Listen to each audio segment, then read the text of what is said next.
Сега ще разгледаме книжката "Котенцето и цветовете", книжка с гризалка и дрънкалка на издателство Фюлт.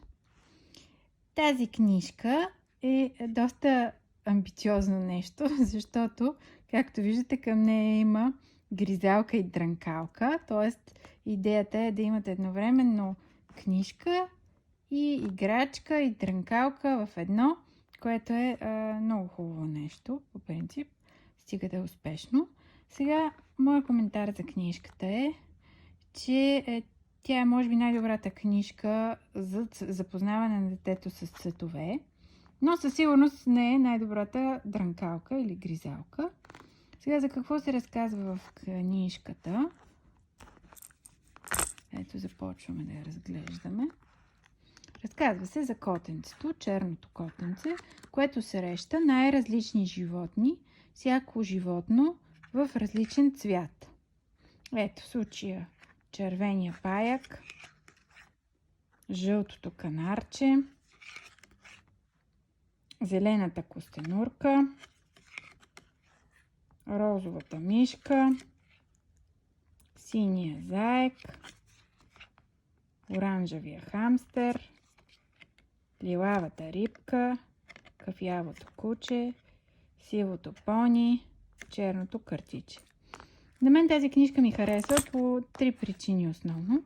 Първата е, че се появяват абсолютно всички цветове, които са така по-популярни. За разлика от много други книжки, които имаме, или играчки за учене на цветове, които имат не повече от 5-6 цвята. Зелено, червено, синьо, жълто и аз не знам, може би зелено казах и вече червено. Тук има оранжево, има сиво, има розово, има лилаво. Въобще всичките цветове са изредени. Ето го сивото пони и така. Втората причина, поради която ми харесва книжката, е начинът, по който се учат цветовете.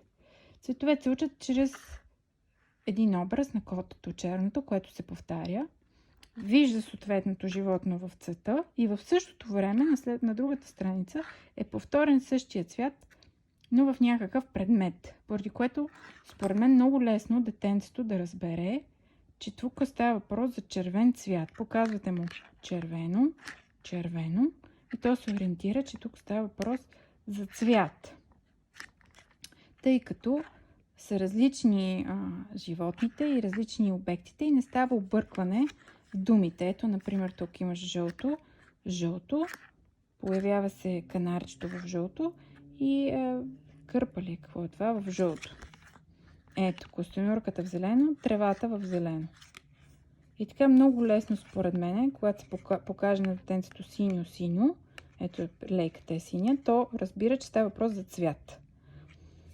Така, това е втората причина. Третата причина, поради която ми хареса книжката е, че животните, които се появяват, не са най-стандартните типични животни, които ги има във всички книжки.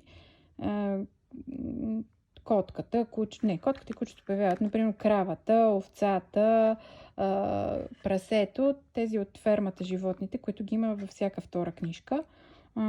Тук има по-интересни животни, като паяка, понито, канарчето и така, което е хубаво, че детенцето се запознава с малко по-друг тип животни.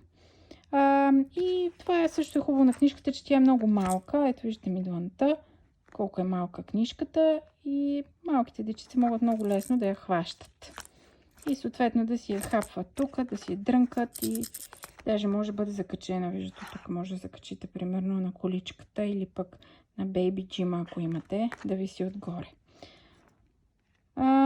Малко две неща, които така не ми харесват, може би в книжката. На първо място, че се разпада лесно. Ето виждате, малко е лапава. Аз съм я лепила вече по причина, че тук тази част я михме, защото нали, се лапа все пак от детенцето и водата влезе насам и тя се разпадна. Обаче пък затова я залепих отново и сега е окей. Второто нещо, което не ми харесва е, че по интуиция бих очаквала книжката да започва да се разгръща последния начин. Обаче виждате, че тук е наобратно. Трябва да се обърне така. Тук се е разпаднал. И така да се разглежда. Това пък е хубаво, от друга страна, че книжката се разлиства последния начин, което не е много стандартно. Знаете, че книжките по принцип се разлистват така. Така че детенцето може и по този начин да се научи да разлиства страници.